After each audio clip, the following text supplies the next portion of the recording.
One of the things that's happened over the last few weeks is I've been asked a number of times, what do you think is going to happen with the economy? What's going to happen post-coronavirus? Where are we all going to be financially? And my answer is, I don't know. What I can predict is that there'll be plenty of people that will be predicting what's going to happen.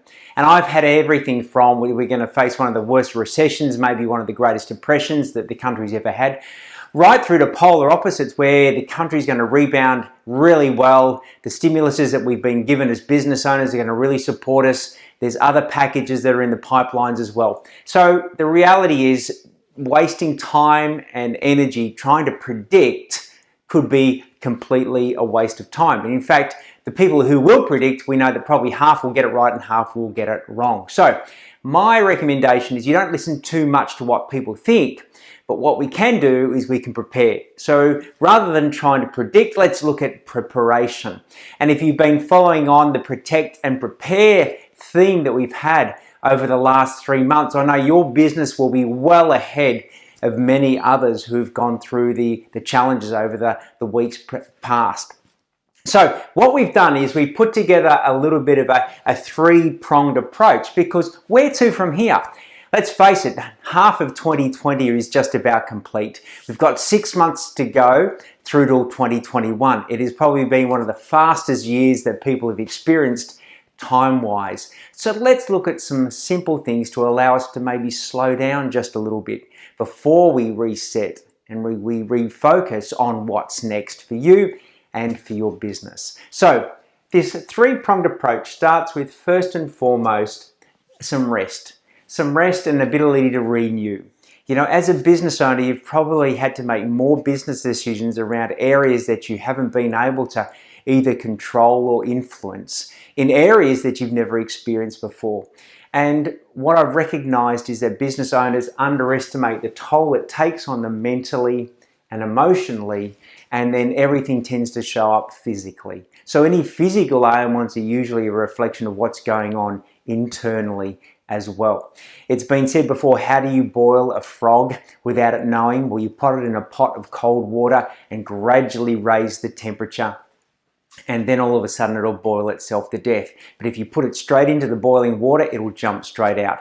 What I've recognized personally in my own journey many years ago is that I boiled myself almost to death, because every day I built up my resilience, I built up my ability to deal with what was going on. However, I didn't underestimate what was going on internally and mentally and emotionally for me as well. So I completely burn out. But what I'm really experiencing and seeing and witnessing is there are a number of business owners who have got themselves into the position where they really do now need to take some time to rest and renew.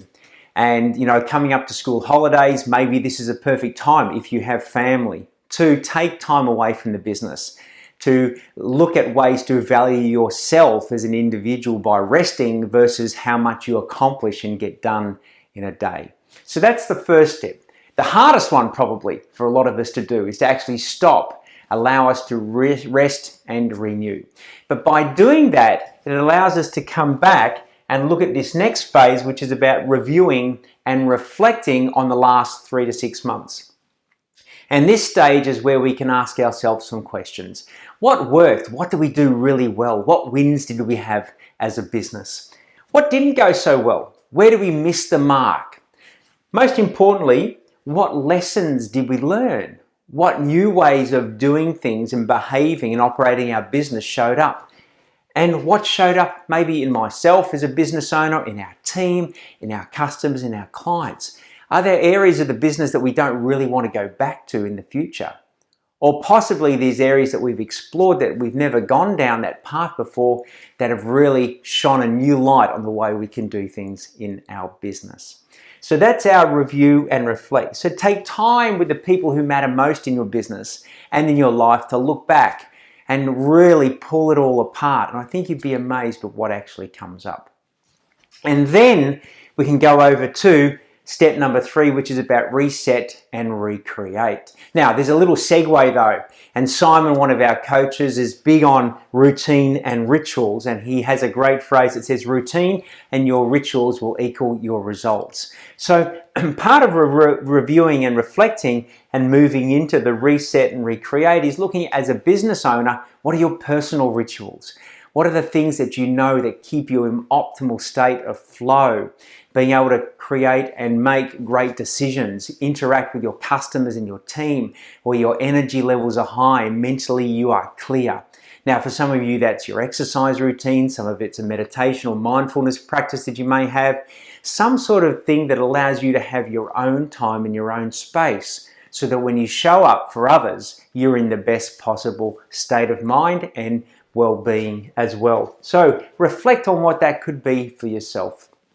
Then we get to reset and recreate. Now, I think we focus short term, and what I mean by short term here is 3 to 6 months. At this point in time, for many people, thinking beyond 2020 is completely overwhelming. So we're thinking more about the 3-month sprint, the 6-month sprint, and what things do you want to stop doing?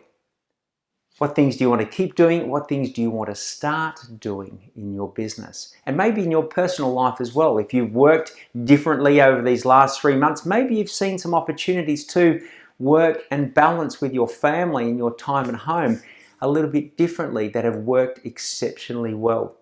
The other thing you may want to consider is a theme or a context around the next 3 to 6 months. Some of the clients I've worked with on this process so far have said, I want to have a feeling of flow and ease. I want to finish 2020 confident, creative, energized, not tired and fatigued and worn out. So creating an underlying theme can often give you direction around what things that you want to stop doing, keep doing, and maybe start doing.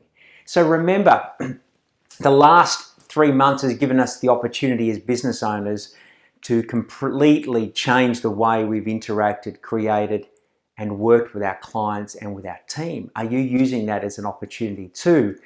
And I use reset, ask the question that if you had you start your business again from scratch, what would you do differently? What would you change? What would you modify? Yeah? Who would you have on your team? Who wouldn't you have on the team? What type of work would you do? What type of work would you let go? What sort of work hours would you do? What sort of changes would you make to make sure that you optimize yourself as a business owner and your team as well? And then last but not least, you get to respond.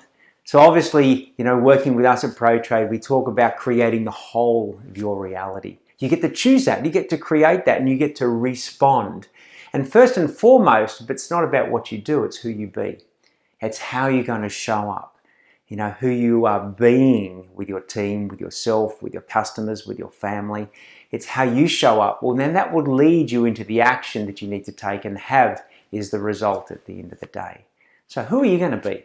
How are you going to take on some of these themes and structures and use right now maybe as the greatest opportunity to reset and recreate, possibly reinvent your business? I look forward to hearing how all that goes for you. All the best.